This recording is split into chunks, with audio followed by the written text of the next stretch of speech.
আপনারা দেখছেন Jaldapara youth hostel. এই যে বোর্ডটা লক্ষ্য করছেন, এখন এখানে রিনোভেশনের কাজ চলছে বলে দেখতেই পাচ্ছেন। বিভিন্ন রকম কাজ চলছে সেখানে, মেনটেন্যান্সের কাজ অ্যাকচুয়ালি। এটা মেন গেট, এই দিক দিয়ে আমরা প্রবেশ করেছি। আমি রুমটাও আপনাদের দেখাবো। তো এইটা হচ্ছে 31 NH। এই রাস্তাটা 31 NH। এই রাস্তাটা সোজা এদিকে চলে যাচ্ছে হলং বাংলোর দিকে, মানে জলদাপাড়া যে বুকিং কাউন্টার বলুন বা জলদাপাড়া যে যাওয়ার রাস্তা, সেইটা এদিকে চলে যাচ্ছে। এটা মেন গেট দিয়ে ঢুকে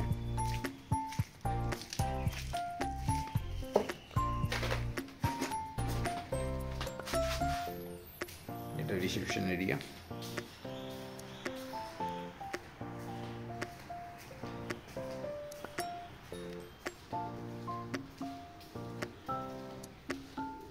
এদিকটা ক্যান্টিন আছে, খাওয়া দাওয়া। এখানকার নামগুলো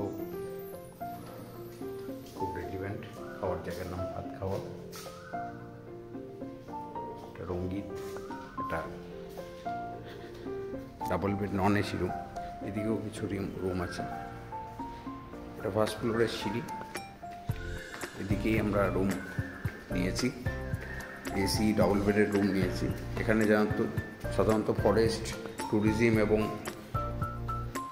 ইউথের জঙ্গল লাগোরা এগুলো রুমগুলো নদী বা বনের বা কোনো গাছের নাম দিয়ে হয়। এটা নদীর নাম দিয়ে হয়েছে। এটা ডবল বেডেড এসি রুম, এটা আমাদের রুম। এই রুমে আমরা প্রবেশ করছি।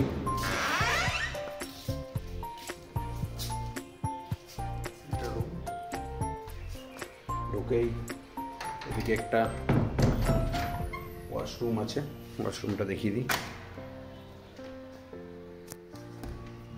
ওয়াশরুমে বেসিক অ্যামেনিটিস সবই আছে। এই যে দেখা যাচ্ছে আমাকে হ্যাঙ্গার আছে, মিরর আছে, বেসিন আছে, শাওয়ার আছে, বেশ বড় আয়তনে, বেশ বড় কমোড আছে, জেট স্প্রে আছে এবং বড় একটা গিজার আছে।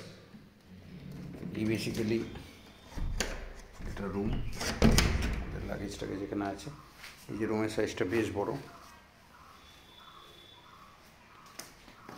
এখানে টেবিল দেওয়া আছে, টিভি আছে, একটা মিরর আছে এবং এখানে আবার সেই গেটের এন্ট্রিটাই দেখাচ্ছে। এই দিকটা চলে যাচ্ছে জলদাপাড়ার দিকে। এই কিছুটা গেলেই হলং নদী আছে। এই মোটামুটি একটা জলদাপাড়া ইউথ হোস্টেলে একটা শর্ট ভিডিও। এটা বড় ভিডিও না, তাহলে হয়তো আমরা আরোভাবে করতাম। এখানে একটা ডাবল বেডের আছে, ডাবল বেড এখানে, ঠিক আছে। তো এইটা আপনারা দেখুন, আমাদের চ্যানেলকে লাইক, শেয়ার, সাবস্ক্রাইব করুন। Thank you.